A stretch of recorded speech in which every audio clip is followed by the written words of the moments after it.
General صاحب کچھ میرا ابتدائی آپ نے سنا اس پہ بھی کچھ رسپونڈ کرنا چاہیں. دوسری چیز یہ ہے کہ ہم تو ہمیشہ سے ہی کمیٹڈ تھے. ظاہر ہے کہ جو ہماری اگر ہم بات کریں وہاں سے ایک عقیدت ہے, ایک محبت ہے, وہ تو الگ ہی ہے اور وہ تو کبھی بھی ہمیں پکارا گیا ہے تو ہم ہمیشہ رسپونڈ کرتے رہیں. تو پھر اس معاہدے کی ضرورت اور اہمیت کیا ہے موجودہ سینیریو میں؟ بہت شکریہ جی. سب سے پہلے تو آپ کا ابتدائیہ ستی صاحب ایز یوزول بہت اچھا تھا, very well thought out and very well spoken. تک اس معاہدے کا تعلق ہے, آپ نے دیکھ ہی لیا ہوگا کہ ریسنٹلی جو گلوبل سینیریو میں چینجز آ رہی ہیں, بہت ریپڈلی چینجز آ رہی ہیں, اور اس میں جو امپورٹنٹ چیز ہے اسرائیل کو اگر آپ دیکھتے ہیں تو پچھلے چند مہینوں میں انہوں نے 7 ملکوں پہ حملہ کیا ہے, انکلوڈنگ قطر. نا دوسری چیز یہ کہ قطر جو ہے وہ it was under the security umbrella of United States of America. وہاں پہ سینٹ کام فارورڈ ہے, it is like very close to United States اور ان کے ڈیفینس میں اور باقی چیزوں میں. یہ جو حملہ ہوا ہے, کیا ہم یہ سمجھ سکتے ہیں کہ یہ سینٹ کام کو پتہ نہیں چلا ہوگا؟ ان کی ساری انٹیلیجنس, ان کی ساری سیٹلائٹس, ان کے مانیٹرنگ سسٹم, ان کے ایئر ڈیفینس سسٹم ایکٹیویٹڈ ہیں نا سارے, تو ان کو پتہ تو چلا ہوگا. وہ کچھ لوگ یہ کہتے ہیں جی کہ شاید انہوں نے قطر کو بھی بتا دیا تھا. تو یہ ساری چیزوں کو جب ہم دیکھتے ہیں تو وی کم ٹو دا کنکلوژن کہ سیکیورٹی آپ کبھی آؤٹ سورس نہیں کر سکتے. ایگزیکٹلی. جنہوں نے بھی سیکیورٹی آؤٹ سورس کی یا گیو اپ کیا, یوکرین کی ریسنٹ ایگزامپل ہے, قطر کی ہے, پاسٹ میں آپ کے پاس عراق ہے, سیریا, لیبیا ہے, بہت ساری اور کنٹریز ہیں جو کہ ویسٹرن کیمپ میں گئی ہیں. دے تھاٹ کہ ان کو وہاں سے پروٹیکشن ملے گی, نہیں ملی.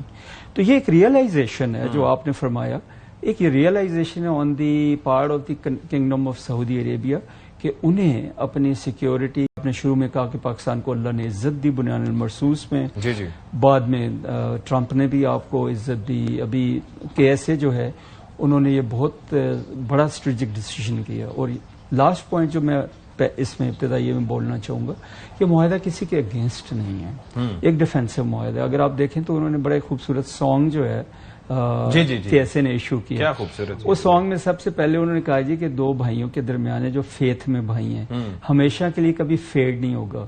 دے are like one sword in the battle field. اور یہ کسی کے اگینسٹ نہیں, it is for the regional peace and stability. اور یہ اسٹرینتھ ہے, ایک وال آف اسٹرینتھ ہے جو بنے گی. تو ان ساری چیزوں کو جب ہم دیکھتے ہیں تو جو ابھی سینیٹر صاحب فرما رہے تھے کہ attack against one will be considered attack against the other, اور آپ نے بھی یہ کہا, تو بہت بڑی بات ہے, اور اس کی ڈپلومیٹک لیول پہ بھی بہت زیادہ ایفیکٹس ہوں گے. بالکل ٹھیک ہے. جنرل صاحب ایک چیز مجھے یہ بتائیے کہ اب جب ہم سن لیتے ہیں ایک معاہدے کا, تو اور خاص طور پر اتنا قریبی معاہدہ کہ جو ایک ملک پہ حملہ دوسرے ملک پہ حملہ تصور ہوگا, مینز یہ کہ دفاع جو ہے وہ میوچل ہوگا, تو واٹ ڈز اٹ مین کہ کیا مشترکہ کوئی فوجی اڈے بھی بن سکتے ہیں؟ کیا باقی جو ہمارے پاس جو ہارڈ ویئر ہے اس کی ڈپلائمنٹ بھی ہو سکتی ہے؟ کیونکہ یہاں پر ایک میں سن رہا تھا, ایک چیز میں نے جو پڑھی وہ یہ تھا کہ یہ ہے کہ this is a comprehensive defensive agreement that encompasses all military means. So kindly elaborate it. Thank you so much. I think you said it all yourself. یہ جو معاہدہ ہے دونوں ملکوں کے درمیان, وہ پہلی بات تو یہ ہے کہ یہ ایک بہت فارمل معاہدہ ہے جو دونوں ملکوں کے پرائم منسٹرز نے سائن کیا ہے. اس میں جو ہمارے ملک کی ملٹری قیادت ہے, جو سعودیہ کی ملٹری قیادت ہے, ان کو بھی کریڈٹ دینا چاہیے. ظاہر ان کی بھی پارٹیسپیشن ہوگی, فیلڈ مارشل صاحب ہمارے جو ہیں اور باقیوں کی.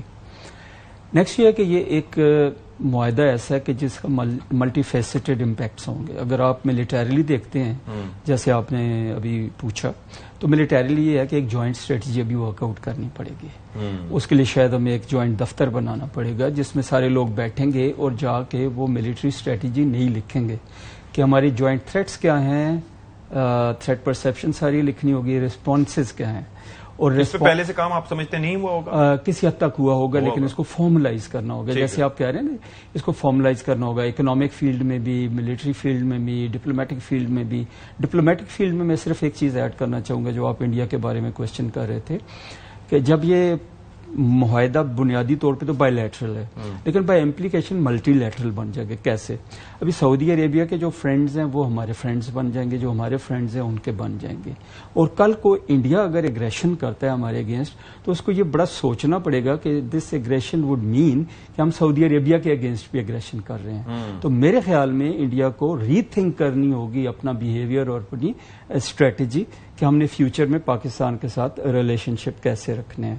اور اس کے علاوہ جو بات ابھی ہو رہی تھی امبیسڈر جورج سلیم بھی کہہ رہے تھے, میں خود سعودی عربیہ میں ڈپلائڈ رہا ہوں, ان کے یونیفارم میں تھا میں 1985 ٹل 1987 3 ایئرس. اور اس دوران وہاں پہ ہماری بہت زیادہ افواج تھی. اگر ان کو آپ آج کے نمبر میں ٹرانسلیٹ کرتے ہیں تو 2 سے 3 ڈویژنز کے برابر ہماری فوج تھی وہاں پہ. جی, اور اس میں ایئر ڈیفنس بھی تھی, اس میں آرمر بھی تھی, انفینٹری بھی تھی, اس میں انجینئرز بھی تھے, اس میں لاجسٹک کا ایلیمنٹ بھی تھا. پھر لوگ ٹریننگ بھی کروا رہے تھے, کچھ لوگ ریاض میں ہوتے تھے, کوئی جدہ میں, شرورہ میں, نارتھ ساؤتھ ایسٹ ویسٹ ہر جگہ پہ پاکستانی افواج رہی ہیں. اور یہ پاکستانی افواج کا جو کانٹیجنٹ ہے یہ وہاں پہ تقریباً 5 سال مسلسل رہا, بعد میں پھر اسکیل ڈاؤن کیا. ابھی بھی ہماری ان کے ساتھ ٹریننگ باقی چیزیں ہیں, چل رہی ہیں. اس وقت بھی وہاں پہ ہمارے لوگ اسٹیشن ہیں.